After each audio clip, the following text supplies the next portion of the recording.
Is a civil war in the U.S. inevitable? That is a question that is constantly in my head. I see a lot of people on both sides of the political spectrum talking about it being a sure thing, and it always makes me pause because I'm very ambivalent on the question. After Charlie Kirk's death, I saw a lot of people on the right, which is where I lean. A lot of people on the right were very up in arms in response to leftist violence, which is, in my opinion, what that was. Very open and ready to say things like, okay, if this is what you guys want, let's get it over with. I think I saw some subscribers to, Heavy Duty Country, some of those other guys, very openly stating, look, if this is where it's going to go, this is what we need to do, and we're ready for it. And, I think that is a horrible response to the question of leftist violence. I see friends on the left, a lot of my friends are very far left, and some of the stuff they post, some of the things that they say is just ridiculous.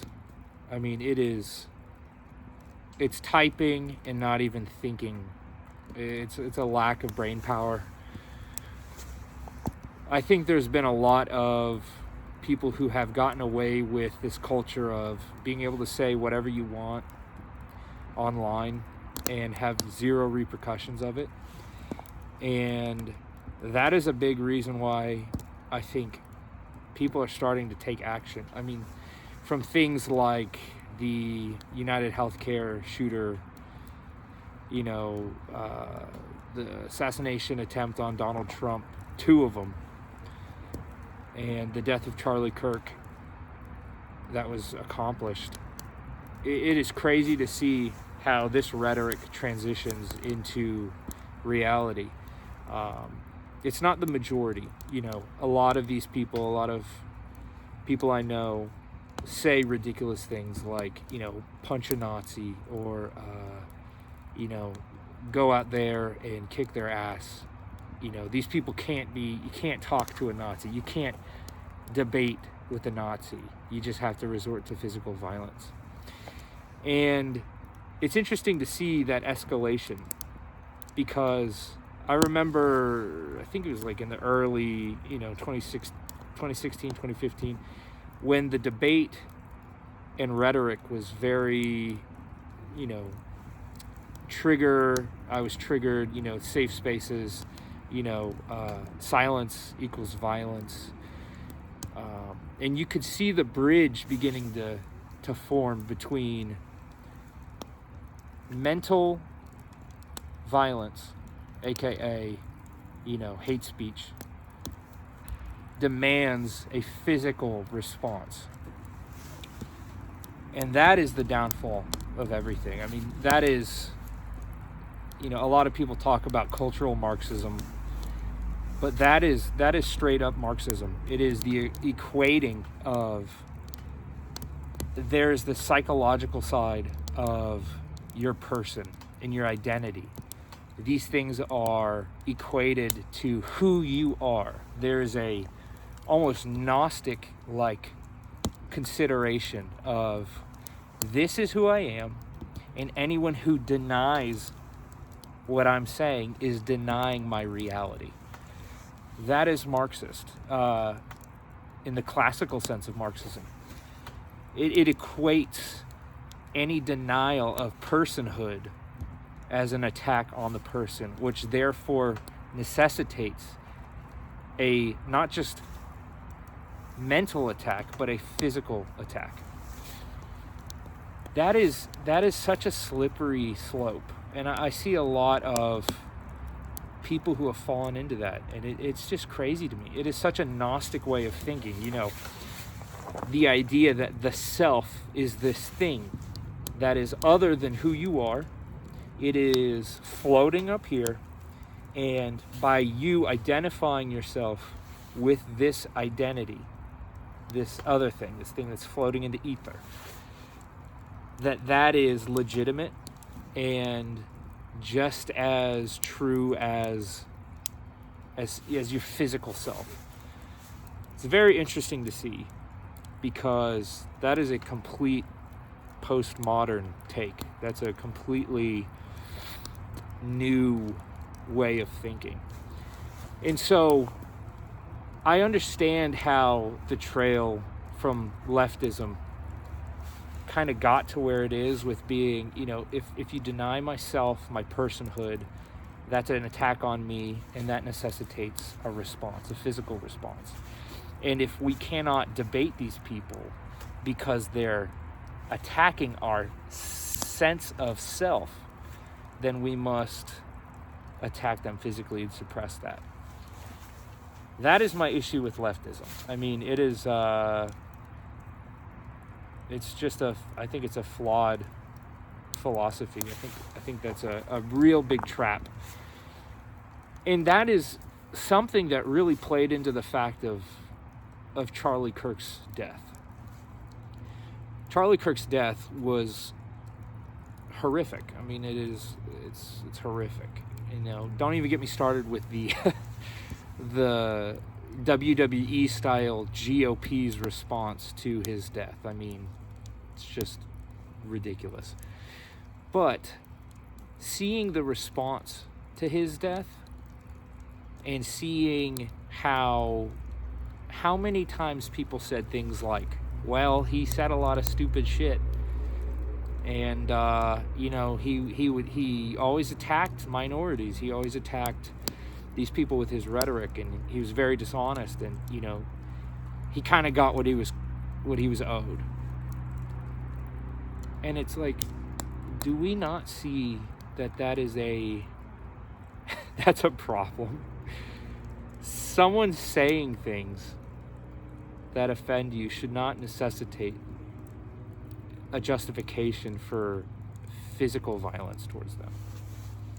That's just crazy. I mean, that's a very low view of personhood, and low view of value in our society, and that just screams at that there is a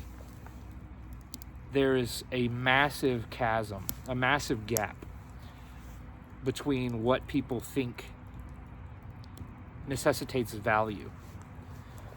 Something about the Christian religion that is so vitally important to our foundation as a country. I know that this country is not Christian in name, but the values, the Christian, not just Judeo, but the Christian values are so tied to the idea that people are valued. This idea of the Imago Dei, the people are made in the image of God, which brings about inherent value ontologically, not just predicated on what they can do or what they can bring or what type of capital or work they can bring to our culture or our society, but that in themselves intrinsically they are valuable in the eyes of God, and in the eyes of men they should be. And that is not shared. That is not a popular belief. And that is, I think, one of the main reasons why there could be justification for more violence in the future. Everything to this side is predicated on, if they said X, if they said a thing, then they are liable to whatever response comes from that naturally. That is very hard to work with in an open society, in a free society where we interchange with each other, where we have democracy. That's one of the pillars that this ideal of democracy is built upon. It is the valuing of each other even when we vehemently disagree. I am not I don't know, democracy is one of those things where it is really predicated on a lot of other things that I don't see our culture really valuing. On the other side of that, on the right,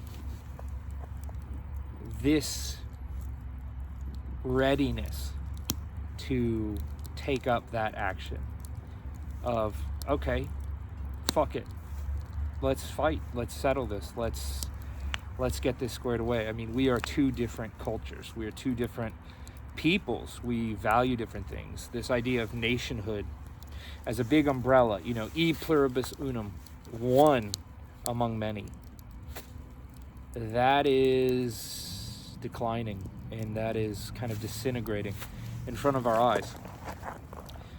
But the right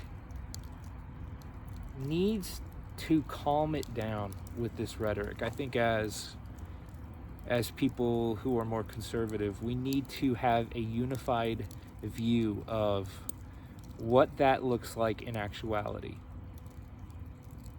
If a civil war were to happen and it was broken up against, you know, left, right divides, it would be so detrimental. It would be so detrimental to everybody, to the left, to the right. It would not be good. And I really think, especially in the preparedness community, we need to pump the brakes on that type of dialogue. Again, I'm more further right than a lot of people I know. And a lot of spokespeople out there aren't really, they're very careful, the good ones are very careful about necessitating actions or reactions to things, because they know what that road leads down to. And with all of the prepper Civil War talk, I just really urge my brothers and sisters to be mindful of what that actually looks like. It looks like a lot of violence in the streets, bombings, innocent people being killed. Most people are not ready for a week without power, a week without food, a week without water. How the fuck are people going to be ready for a civil war? It's going to be casualties and deaths in the millions. I mean, easily. And I just think that is not something that we want to rush into easy.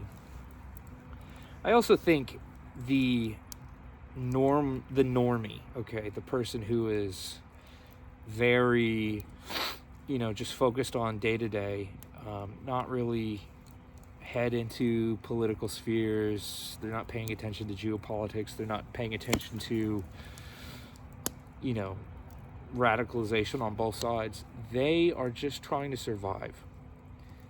They are becoming increasingly poor. They are becoming increasingly disenfranchised. And they're up against it. I mean, we as people are up against the ropes with a lot of these things that we don't have control over. I don't know about you, but I never really signed up for furthering into a surveillance state. I didn't say, hey, you know, it'd be good to have flock cameras everywhere, or Palantir having more contracts with our government. Was not a big fan of going to war for Israel and meddling and being the world policeman. None of those things I had a say in. I don't like that we have inflation that is slowly creeping up. Quantitative easing anytime a market looks like it's going to be teetering. A rising housing economy that is just fucking people up, to be honest. All of these things are not in our control. And I want us to have a society where we can hold those people responsible. And we should. That's the right thing to do. But on the fringes and the majority of people who just say stupid shit and they put their phones down and then they continue moving forward, I think that is the majority of people. And so when this Civil War discussion comes up, I really don't see how it would be viable. I don't really see how quickly it would come to fruition. What I do see is the slow deterioration of our country, the rising of inflation, the rising of immigration, the complete isolation of our communities towards one another. All of those things are factors that play into civil war. But I truly believe it's not going to be you wake up, you turn on the news, there's a war going on. But it is going to be the continual degradation of our society and the third worldization of our country. The Brazilification, if you will, Balkanization, all those types of things. And so how do we prepare for that? How do we, as responsible, prepared citizens, fortify ourselves? How do we do that? I think it starts at a grassroots level. I think it starts with knowing your neighbor. I think it starts with caring about people, caring about your family, caring about those around you, preparing in a wise way. You know, practice your concealed training, practice homesteading, water purification, food storage, responsible budgeting. All of these things I'm continually trying to do. Not keeping your horse blinders on, but paying attention to geopolitics, our local politics, and in establishing strong communities with people that you may not think to. You know, it's really easy. I saw in a prepper group a guy, again, there's nothing wrong with this per se, but he was like, I'm looking for strong Christian white males to train with. And while I think that's great, I mean, that's awesome. There's nothing wrong with that. There's nothing wrong with being white, Christian, male. You don't want to section yourself off from those around you. You do want to keep a foot in to the world of normies, of those who have different opinions of you. And before anyone says it, I know that a lot of these people want people like us dead. But it's like if you guys have kids, your kids don't know what the fuck is going on.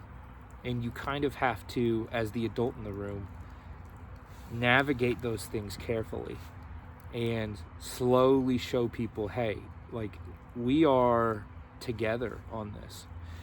And I know that that is very unattractive. That is not something that a lot of people care to do because it's way harder. You're almost doubling your burden. But it is the responsible thing to do. And you have to do that up until there's no other option. Obviously, I have my limits. I have my boundaries. A lot of those things revolve around, you know, affecting children. And trust me, I understand that line keeps getting pushed further and further. And at a certain point, we might have to act on it. We might have to step in and be the adults in the room and say that enough is enough. But I don't think we're at that point yet. Our response as responsible citizens, prepared citizens, should be building people up. It should be training people and building them up so that when they're pushed to that limit, they are not desperate, scared, angry, but they are composed. They've been set up for success, and that will limit the amount of crazy shit that goes down. I think people on the right and people on the left, but I speak from the right, we need to be the adults in the room. We have to get our shit together. We have to not just LARP about a civil war or a coming conflict or other things like that, but we have to take the reins on society and steer people toward the society we want. And that is our duty. That's our job. Some of this stuff, I mean, all of it, truthfully, is in God's hands. And we're supposed to be good stewards of what He's given to us. That being said, I understand that things are really difficult right now. People are up against the ropes. And tensions are very high.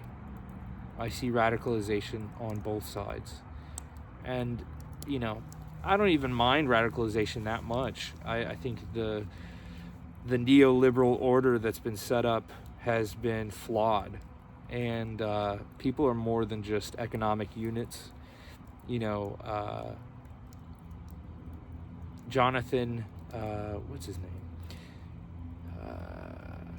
Whatever. This guy, he said, you know, man is more than Homo economicus. And that is very true. You know, we are not just interchangeable economic units. We have nationhood, cultural, ethnicity, you know, there's all those things are very vitally important to our country and worth preserving. But this is a pluralistic society as of right now. And in a pluralistic society, whether or not we want it to be, the function of keeping it together is predicated on valuing each other. And so I bring this all to a close, this rant, to say it will probably be a slow death of our country rather than something that's immediate. You know, nothing happens, and then suddenly something happens. I don't think it's going to be like that. I think it is up to us to steer the reins of this ship. Steer the reins, guide it into the type of society we want for our kids, we want for our family. And we have to be adults in the room, truly. And the rhetoric of, you know, one side is saying that it's okay to kill other people for their views. The other side says, okay, fuck it, let's kill each other. I think that's flawed. I think that's just going to do a lot of damage. And so I say this to the far right and to the far left. We're going to have to find some common ground. That ground might be quicksand, but I don't think it is at that point yet. I think there's a lot more that we have forsaken that we don't fully understand. You know, we are a liberal society. You know, that, in the classical sense, means that we all believe in things like individual sovereignty, you know, autonomy, rights as a philosophy. Those things are a lot more common than you would think. You know, other societies in a multipolar world, they don't have individualism. Those aren't things. They're collectivist. They are on one side of the spectrum. And so to tell your neighbor and go, hey, do you believe in individualism? Do you believe in rights? Those things are shared in this society. I think we can find some common ground. Again, I don't want to be ignorant or stupid. I understand the great chasm that's in front of us.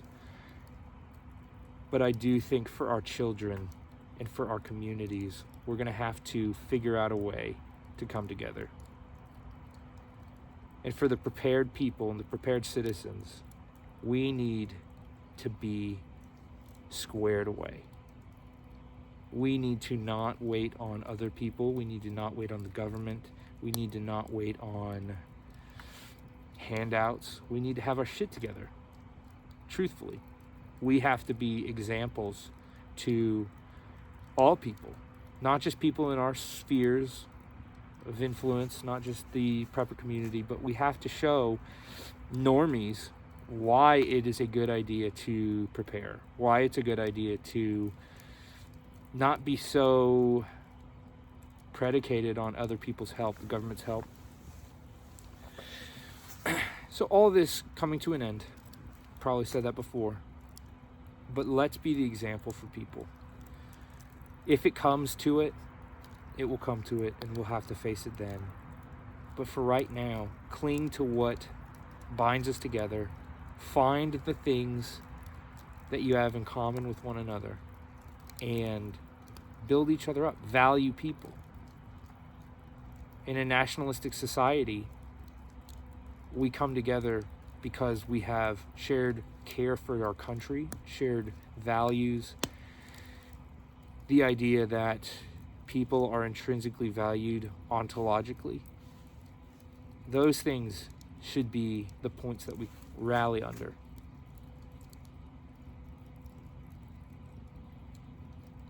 So I leave you with that.